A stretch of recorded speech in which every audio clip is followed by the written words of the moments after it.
Assalamualaikum warahmatullahi wabarakatuh. Kami dari kelompok 5 ingin mempresentasikan tentang makalah kami dan proyek kami, yaitu tentang penerapan kriptografi dalam kehidupan sehari-hari dengan dua contoh metode Base64 dan Vernet menggunakan Python. Lalu sebelumnya kita ingin mengucapkan terima kasih kepada dosen pengampu, yaitu dosen Muhammad Badrul, kepada Bapak dosen Muhammad Badrul MKOM. Dan tidak lupa kami mengucapkan terima kasih juga kepada Tuhan Yang Maha Kuasa sehingga memampukan kami dalam presentasi ini. Dari kelompok 5 kami ini terdiri dari 3 orang, yaitu saya sendiri Nurfaizur Rahman dengan NIM 17207187. Selanjutnya dengan saya Erniwati Citra Dewi Gea dengan NIM 17207119. Selanjutnya dengan saya Haris Fadilah dengan NIM 17207191. Selanjutnya tentang makalah ini akan dipresentasikan oleh Saudari Erni ya. Silakan kepada Saudari Erni. Baik, terima kasih kesempatan yang telah diberikan kepada saya. Latar belakang.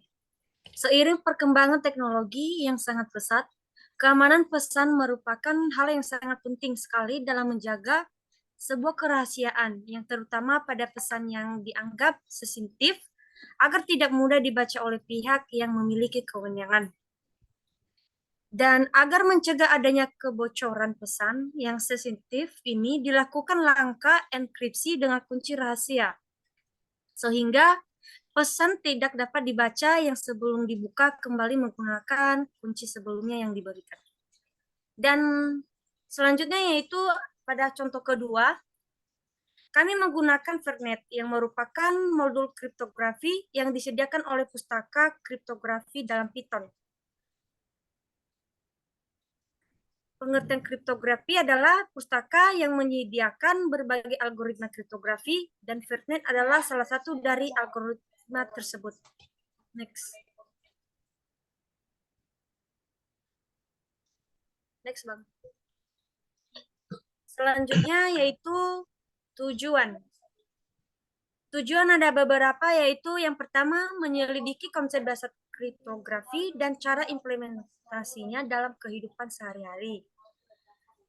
Kedua, mendalaminya tentang metode kriptografi yang akan diimplementasikan, yaitu Base 64 dan Vernet, untuk memahami prinsip-prinsip kerja dan karakteristik masing-masing. Dan yang terakhir yaitu menyusun analisis terperinci tentang kelebihan dan kekurangan masing-masing metode kriptografi yang diimplementasikan. Next. Selanjutnya yaitu manfaat. Manfaat ada beberapa. Yang pertama, meningkatkan kesadaran keamanan, yaitu memberikan pemahaman kepada pengguna umum tentang pentingnya keamanan data pribadi dan komunikasi online, dan bagaimana kriptografi tersebut dapat meningkatkan keamanan tersebut. Dan kedua, penerapan praktis. Penerapan praktis ini adalah memberikan contoh konkret dalam bentuk 2 program yang menggunakan metode Base64 dan Vernet, sehingga penggunaan dapat mengimplementasikannya dalam pengaturannya sehari-hari. Dan selanjutnya yaitu pemilihan metode yang sesuai, yaitu memberikan panduan dalam memiliki metode kriptografi yang sesuai dengan kebutuhan, baik spesifik dalam berbagai konteks penggunaan. Dan untuk yang terakhir, informasi pada pengembangan keamanan informatika, yang merupakan penyumbangan wawasan pada perkembangan keamanan informatika dengan menggali kemungkinan dan batasan dari metode kriptografi yang dianalisis. Next, Bang. Next. Selanjutnya yaitu peran kriptografi dalam kehidupan sehari-hari. Yang pertama, penyimpanan data, yang dimana penyimpanan data ini seperti yang kita ketahui saat ini, hampir semua pekerjaan membutuhkan komputer, dan hampir semuanya juga menyimpan data-data pekerjaan tersebut dalam komputer. Dan yang kedua, fitur-fitur Android. Fitur-fitur yang disediakan oleh Android sebagai sistem operasi telepon seluler atau ponsel, seperti pemutaran video, post mail, mengakses layanan internet, dan sebagainya. Dan yang ketiga, email. Email itu elektronik mail merupakan fasilitas untuk saling mengkomunikasi untuk mengirim sebuah informasi dari data suatu pihak ke pihak lain dengan berdasarkan sebuah penamaan atau alamat email yang akan dituju. Next. Selanjutnya yaitu algoritma kriptografi base 64.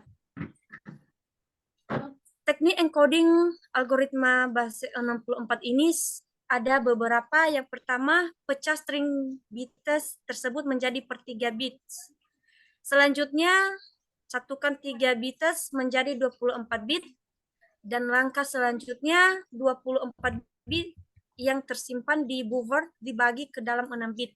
Maka akan menghasilkan 4 bagian. Dan masing-masing bagian diubah dalam bentuk desimal, dan nilai desimal tersebut dijadikan indeks untuk memilih karakter penyusun terhadap base 64 dengan nilai akhir indeks ke-64. Dan selanjutnya yaitu metode Vernet. Ada beberapa poin kunci tentang Vernet, yaitu yang pertama simetris. Simetris ini menggunakan enskripsi simetris, yang berarti bahwa kunci yang sama digunakan baik menginskripsi maupun deskripsi data. Karena itu penting untuk menjaga kerahasiaan kunci dengan baik. Dan kedua, key derivation. Vernet secara otomatis menangani derivasi kunci dan inisialisasi vektor 4 atau initialization vektor, sehingga pengguna tidak perlu khawatir tentang implementasi kriptografi yang rumit. Dan ketiga, HMAC atau Hash-Based Message Authentication Code. Vernet yang merupakan HMAC untuk memastikan integritas pesan. Dan keempat, timestamp yang merupakan setiap token Vernet menyertakan timestamp yang dapat digunakan untuk memeriksa apakah token tersebut masih berlaku atau sudah kadaluarsa. Dan yang terakhir, secure, yang merupakan Vernet yang dirancang untuk menyediakan tingkat keamanan yang tinggi dan aman terhadap serangan umum, seperti serangan pilihan plaintext atau cross plaintext attacks, atau serangan plain ciphertext atau consent ciphertext attacks. Dan untuk penjelasan selanjutnya dilanjutkan oleh teman kami, Bang Romo.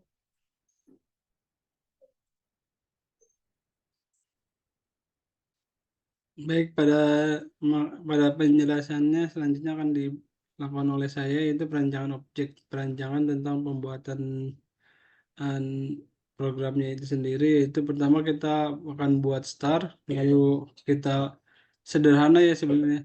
Pada makalah ini dilakukan enkripsi dan dekripsi pesan menggunakan modifikasi algoritma base 64.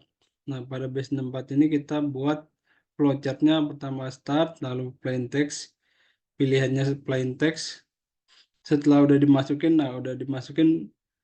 opsinya nanti bisa langsung generate new key, modifikasi B64, lalu ciphertextnya. Dan setelah udah ciphertextnya keluar, muncul pada halaman enkripsi dekripsi. Nah, lalu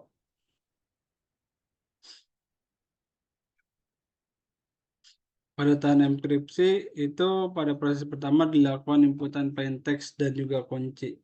Selanjutnya kunci di sini sih sebenarnya kunci cuma password aja sih. Selanjutnya kunci dan plain text yang diinputkan akan digunakan untuk enkripsi. Tahapan dari proses enkripsi sederhana dijelaskan sebagai berikut. Key yang diinputkan akan bersifat statik key yang nggak berubah-berubah, tetap key-nya, yaitu 1, 2, 3, 4. Selanjutnya dienkripsi menggunakan algoritma base 64. Hasil dari proses karakter unik akan ditampilkan pada GUI hasil. Di sini GUI yang kita pakai ini Kernet. Kernet. Iya. Bukan Vernet ya. itu dia merupakan salah satu GUI kalau itu. Lalu pada tahap deskripsi, pada proses pertama dilakukan inputan ciphertext dan juga kunci. Selanjutnya kunci dan ciphertext yang diinputkan akan digunakan untuk deskripsi. Ini pada tahapan deskripsi kita masukkan kata-kata sandinya, lalu juga kuncinya. Selanjutnya dari sandinya akan digunakan untuk deskripsi menampilkan hasil sebenarnya. Tahapan dari proses deskripsi sederhana dijelaskan sebagai berikut. Sama tadi masukkan itu kunci, terus yang ciphertext, lalu hasilnya. Hasilnya akan ditampilkan pada GUI hasil.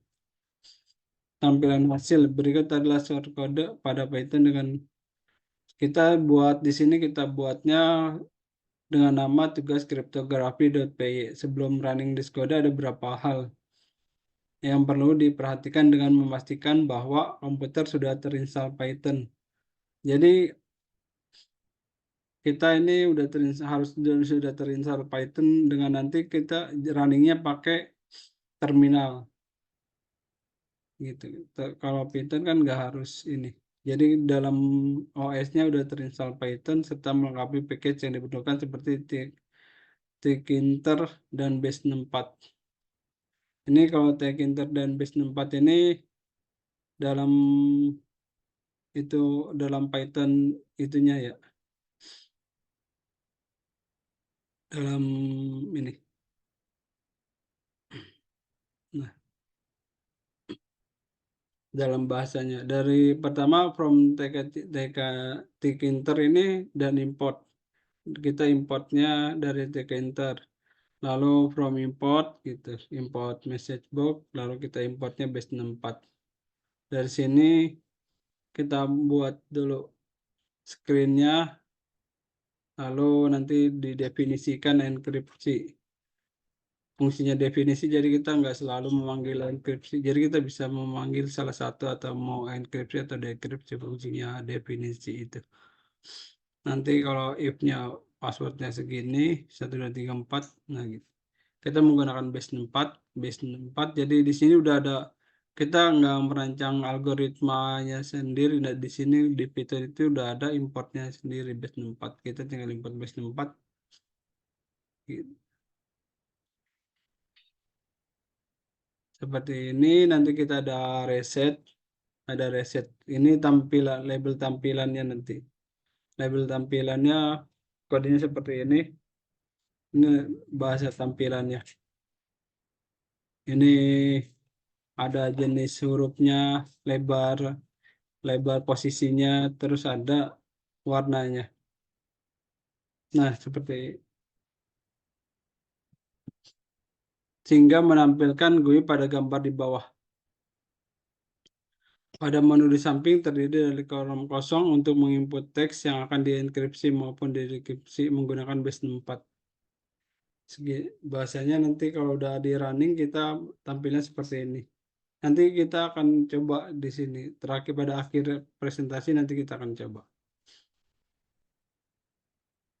Seperti ini sama. Kemudian untuk enkripsi teks dapat lihat pada gambar di samping. Ini kita sudah masukkan teks normal, lalu kita hasilnya ini enkripsinya.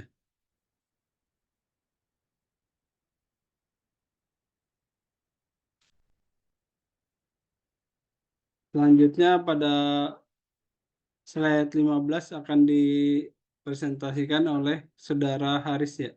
Terima kasih sebelumnya. Baik, terima kasih atas kesempatannya. Jadi di sini tuh apa yang tadi udah dijelaskan oleh Bang Nur Faizur Rahman, saya lanjutkan. Sini kemudian untuk menghapus teks pada kolom menu utama, Anda dapat menekan button sehingga untuk memeriksa apakah dengan mengcopy enkripsi ke dalam kolom utama memiliki hasil yang sesuai setelah dideskripsi. Jadi maka dapat terlihat dari contoh di samping nih. Ini berikut contohnya di samping ini. bahwa kode yang telah ditranskripsi dapat diubah menjadi kalimat yang dapat dimengerti maupun sebaliknya. Oke, next.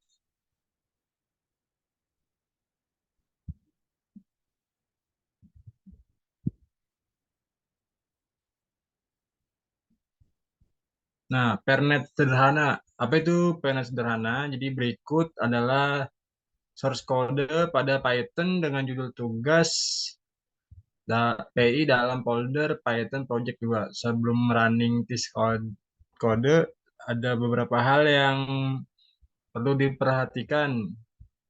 Jadi ini kayak memastikan bahwa komputer sudah terinstall Python, ada melengkapi spek yang diperlukan seperti kayak kriptografi dan Vernet. Karena kode yang dibuat masih sangat sederhana yang harapan kedepannya kami akan terus kembangkan. Maka file yang akan di-encode pun masih manual. Contohnya tuh kita menggunakan file name data.docs. Maka setiap file yang ingin di-encode harus diubah dengan file name tersebut.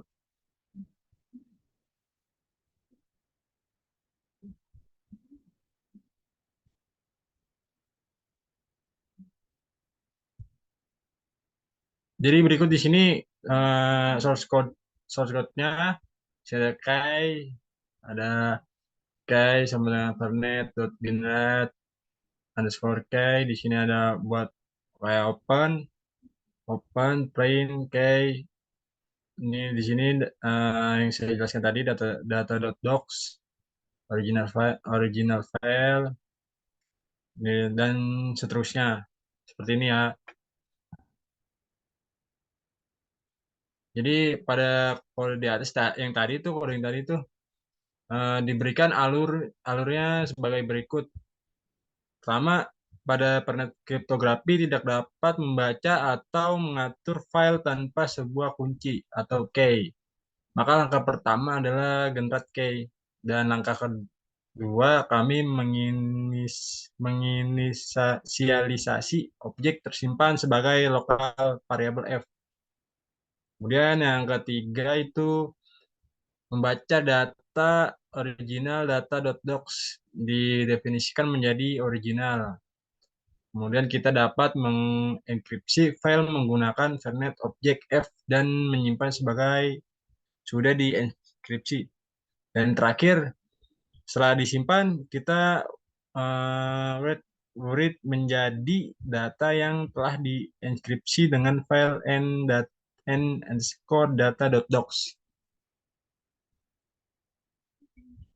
Nah, berikut gambar di samping merupakan file berada pada folder Python project 2 yang akan di-encode data.docs.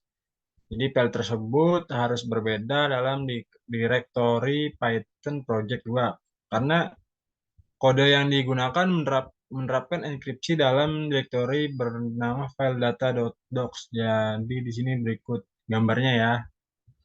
Selanjutnya untuk menjalankan kode tugas kita dapat klik kanan pada folder Python project 2 lalu pilih run with terminal. Kemudian dalam terminal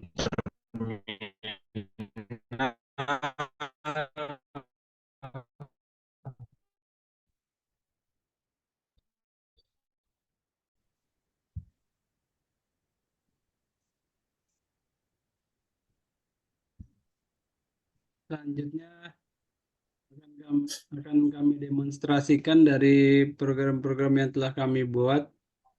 Dari pertama itu ada base 64 dan sistem kernel. Itu tentang penggunaan enkripsi dekripsi dalam kehidupan sehari-hari dengan penggunaan kriptografi dalam kehidupan sehari-hari. Lalu kami akan mencoba demonstrasikan. Di sini ada tugas kriptografi, yaitu pertama kita coba demonstrasikan dari sini. Kita open in terminal. Nah, sudah di open in terminal, kita coba Python. Salah. Python crypto.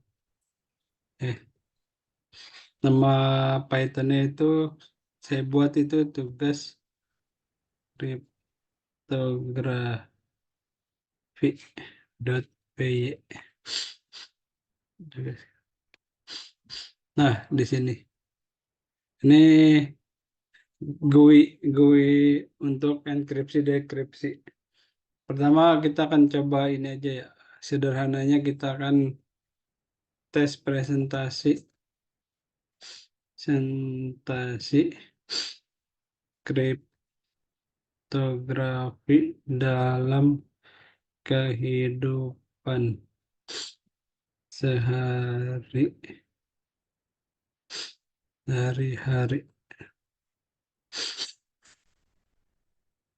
Nah, kita masukkan kuncinya 1, 2, 3, 4. Kita enkripsi. Nah, dapatlah hasil dari enkripsi untuk teks ini. Teks presentasi kriptografi dalam kehidupan sehari-hari. Kita lalu apakah benar ini dengan hasilnya ini hasilnya ini nanti coba kita dekripsikan kembali. Apakah benar nanti akan tulisannya seperti ini. Lalu kita bisa coba copy. Pertama ini kita reset, kan udah kosong. Udah kosong, tadi fungsi reset ini kita ingin memasukkan plain text. Kita bisa ini. Cek. Lalu kita Ctrl V. Nah, kita mau apa dekripsi? Kita masukkan sandinya. Dekripsi. Nah, dapat hasilnya seperti ini. Jadi sudah sesuai dari program Python ini sudah sesuai. Yang ini dari kata-kata ini menghasilkan ini tes presentasi kriptografi dalam kehidupan sehari-hari. Kita buat GUI-nya agar mempermudah. Seperti itu kita bisa hapus itu. Kita mau coba apa lagi? Banyak. Coba lagi pesan enkripsi.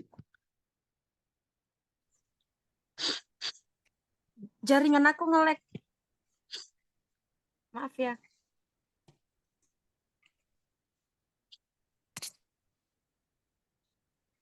Lalu di sini kita mencoba yang kedua. Apakah di sini pesan enkripsi masih betul-betul bisa, kalau ujian pertama, tes pertama mungkin masih ini. Lalu kita reset, kita copy kodenya sama seperti tadi, masukkan plain text-nya, Ctrl V. 1, 2, 3, 4. Nah, seperti ini. Ini hasilnya. Jadi apabila ya untuk mau mengirim pesan bisa pakai GUI ini. Ini untuk yang GUI enkripsi dekripsi dengan sistem base 64. Lalu saya akan mencoba tentang ini, tentang Python project yang kedua itu dengan Vernet. Cara fungsinya Vernet ini apa? Banyak sih. Pertama, kita ini bisa membuat data yang akan kita kirim ini tidak dapat dibuka atau ini. Gitu. Walaupun hasilnya sama. Jadi pertama kita bisa ini.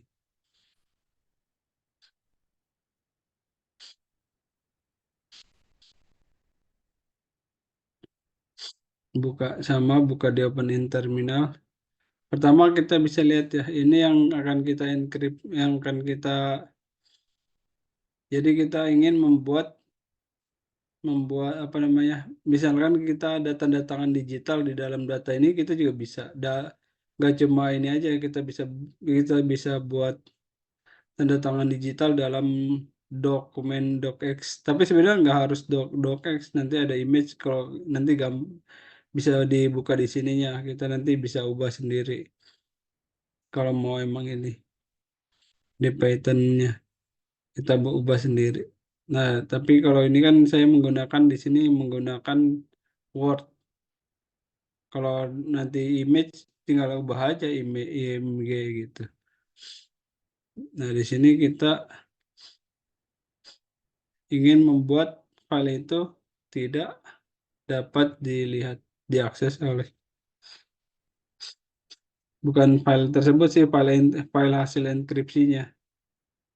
Nanti file hasil enkripsi bisa dibuat di, kalau di dekripsi udah dapat lah hasil yang data yang tersimpan. Nah, dari sini kita udah ini ini apa ini kuncinya? Ini kunci dari Vernet.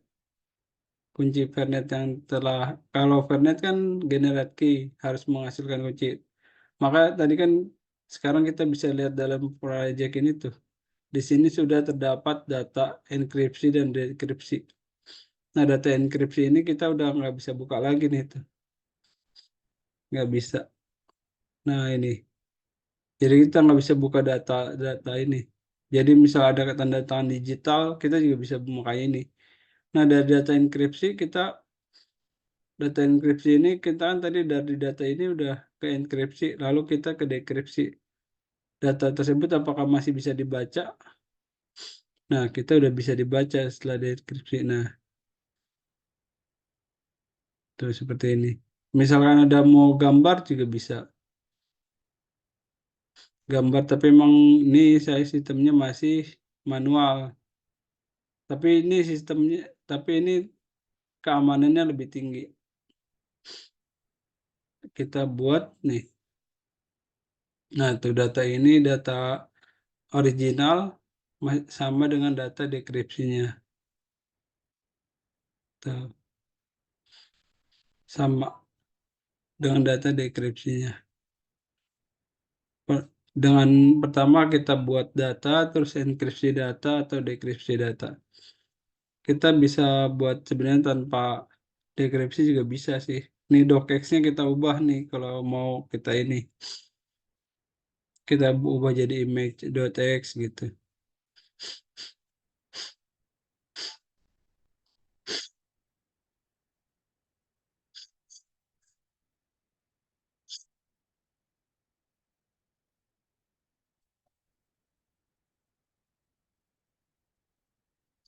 Ini kalau kita mau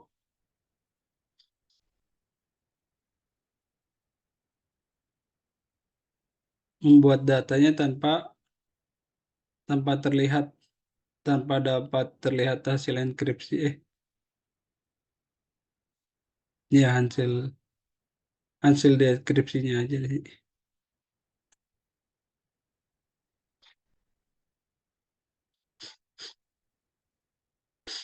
Nanti hasil dari enkripsi datanya bisa didekripsi data gitu, seperti itu. Itu bisa buat ini aja dicoba tanpa hasil dekripsi datanya. Kita running lagi Python. Ya, kita hapus dulu deh ini biar terlihat.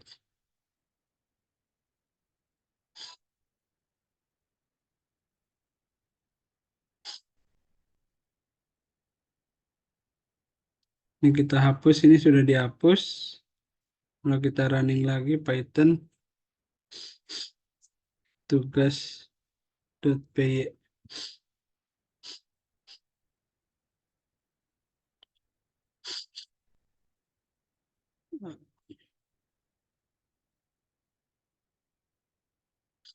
Oh, ini udah dapat key-nya tapi masih ininya nih.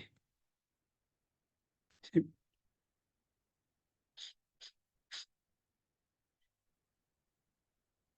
Python tugas.py.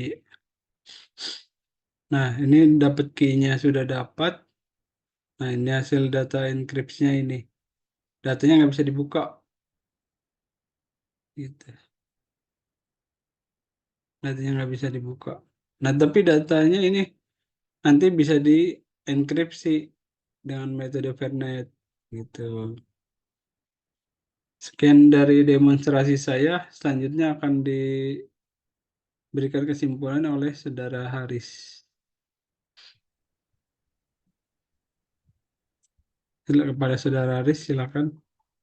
Baik, terima kasih. Berikut tadi udah dijelasin ya cara kerjanya oleh Bang Nur Faizur Rahman. Sini ya, saya akan menyimpulkan dari presentasi kelompok kita ya. Jadi berdasarkan studi literatur, analisis, perancangan, dan implementasi, maka kesimpulan yang didapat adalah sebagai berikut. Yang pertama, algoritma base64, algoritma AES dapat diimplementasikan ke dalam bahasa pemrograman Python untuk melakukan enkripsi dan deskripsi suatu teks dan file. Kemudian, sistem mengamankan dokumen elektronik dengan Pernet dapat mengamankan dokumen elektronik. Kemudian, sistem mengamankan dokumen elektronik dengan Pernet dapat mengenkripsi dan mendekripsi dokumen elektronik menggunakan metode kriptografi advanced encryption standar. Dan yang terakhir, penggunaan kunci untuk Pernet akan mempersulit proses deskripsinya dibandingkan dengan proses standar pada algoritma base64.